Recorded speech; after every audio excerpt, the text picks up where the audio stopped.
What's up, guys? Welcome to the Chess Giant. This is Solomon Odell, and today I will be sharing with you the 4 rules of the opening. You could also call these the 4 steps of the opening. I was taught these basic chess principles as a kid, and they've really helped me, even to this day.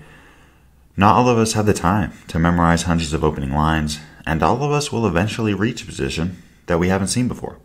So it's always good to have some backup knowledge.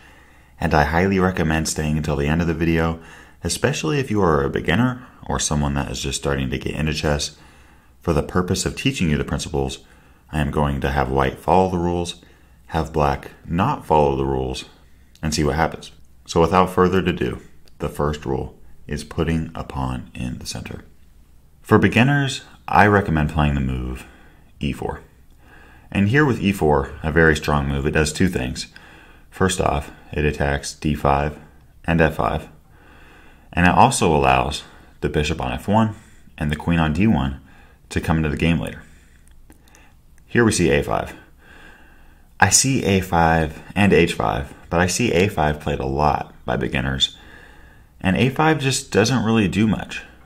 I mean, it does attack b4, which again isn't very productive, and you could argue that now the rook has scope of a6, but we don't want to bring the rook into the game this early, especially not in this fashion, because if rook a6, this bishop on f1 could just take the rook, and all of a sudden white is up the exchange, right? So again, a5, not a good idea. However, for white here, we just completed rule number 1, which is putting a pawn in the center. The second rule is to castle. So to castle kingside here, as you can tell, we basically have to get this knight and bishop out of the way. So here we play knight f3, bringing the knight towards the center of the board where it's more active. Here we see d6, bishop c4. Bishop c4 is a very common move for white, especially after e4, as it puts some pressure on this f7 pawn.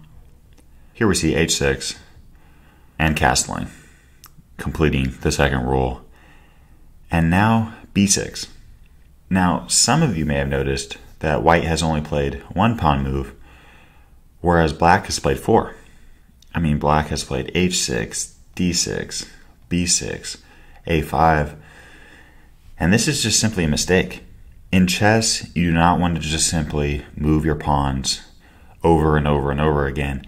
Instead, you want to move your pawns so that your minor and major pieces, aka the pieces on the back rank, can come into the game and be more active. So we move the pawns so that the back rank pieces have more freedom and scope to come into the game. And here, again, black has played 4 pawn moves, but didn't even follow rule number 1, which is putting a pawn in the center.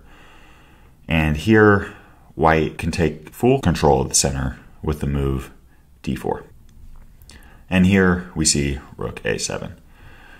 Again, black does not seem too concerned about following either step with putting a pawn in the center or castling. And this rook on a7 just isn't very active. Its scope is limited to c7 and a5.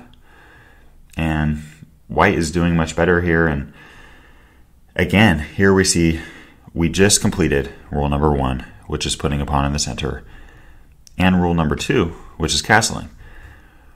Rule number 3 is connecting the rooks.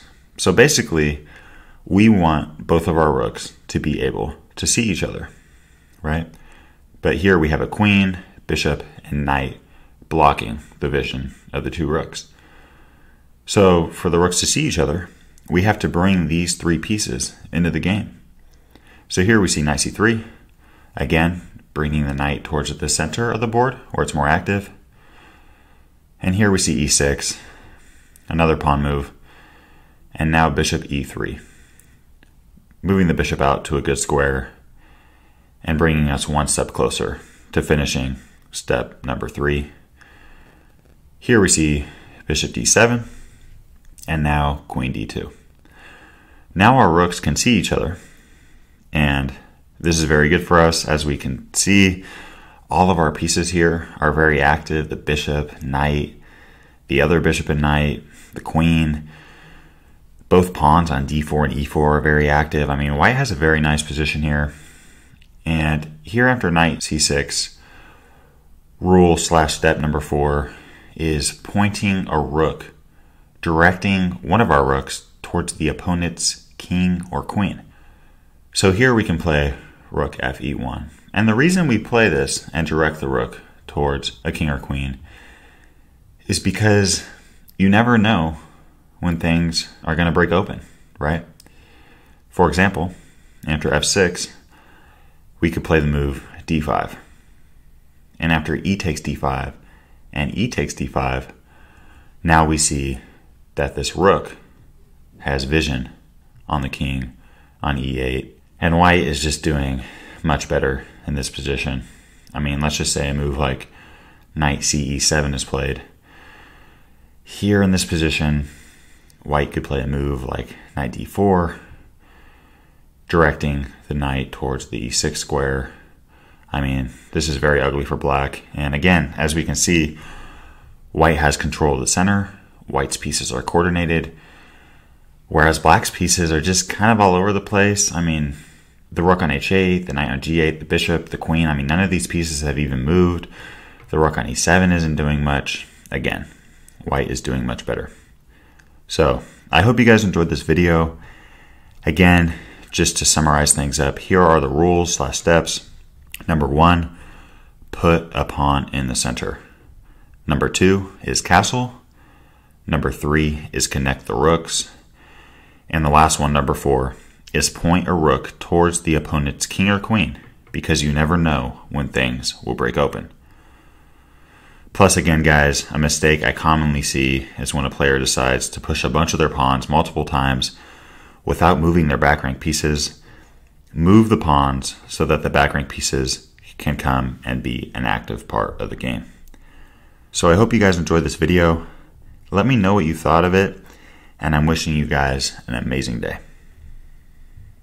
Thanks for watching today's video. If you'd like to watch another one, you can click or tap up here. And I've got a lot more high quality chess content on the way.